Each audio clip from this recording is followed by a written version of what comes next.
भगवान राम माँ सीता के साथ एक बार बैठे हुए थे। इंद्र का बेटा जयंत उसका नाम था। उसने बदमाशी किया और माँ सीता के पैर में चोंच मारा। रामायण में इस प्रसंग का उल्लेख है, बड़े विस्तार के साथ उल्लेख है। जयंत उसका नाम था। बदमाशी किया।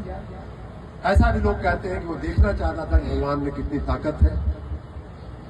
माँ सीता ने तो कुछ नहीं बोला, लेकिन भगवान को अच्छा नहीं लगा।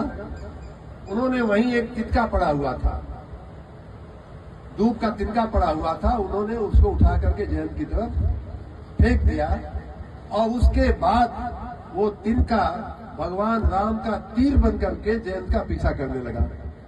और ऐसा रामायण में उल्लेख है कि जयंत जो है भगवान ब्रह्मा के पास गया। भगवान ब्रह्मा ने कहा जल्दी भागो यहाँ से, भगवान राम का चलाया हुआ बाण है, इसको कोई रोक नहीं सकता। भगवान शिव के पास गया, कहे भागो यहाँ से जल्दी से, तुम्हारी रक्षा कोई नहीं कर सकता। परेशान कि अब तो मेरे प्राण चले ही जाएंगे, तो बीच में नारद मुनि मिल गए और कहे कि भाई देखो, तुमको इस पूरी सृष्टि में तुम घूम लिए, तीनों लोग घूम लिए, 14 भुवन घूम लिए, तो भी तुम्हारी रक्षा करने वाला कोई नहीं मिला। अब अगर तुम्हारी रक्षा हो सकती है तो भगवान के चरण में ही जाकर के तुम क्षमा मांगो, प्रार्थना करो, तब जाकर के तुम्हारी जिंदगी बचने की कुछ संभावना है। जयंत गया भगवान के यहाँ त्राहि माम करके साष्टांग पड़ गया उनके चरणों में। माँ सीता को दया आ गई कि भगवान ये क्षमा कर दीजिए।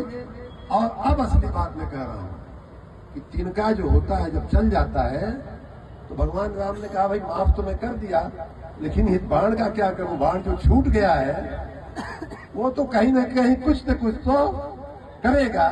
तो जयंत की एक आंख निकाल ली गई थी। आप सभी लोग रामायण पढ़ने वाले, तो हम भी अगर तिनका छोड़ देंगे आपके पीछे, तो यहाँ से दिल्ली तक आप भागेंगे, राष्ट्रपति भवन तक भी भागेंगे, तो आपको कोई नहीं बचाएगा, कोई आपको खड़ा नहीं रखेगा, कोई आपको खड़ा नहीं रखेगा।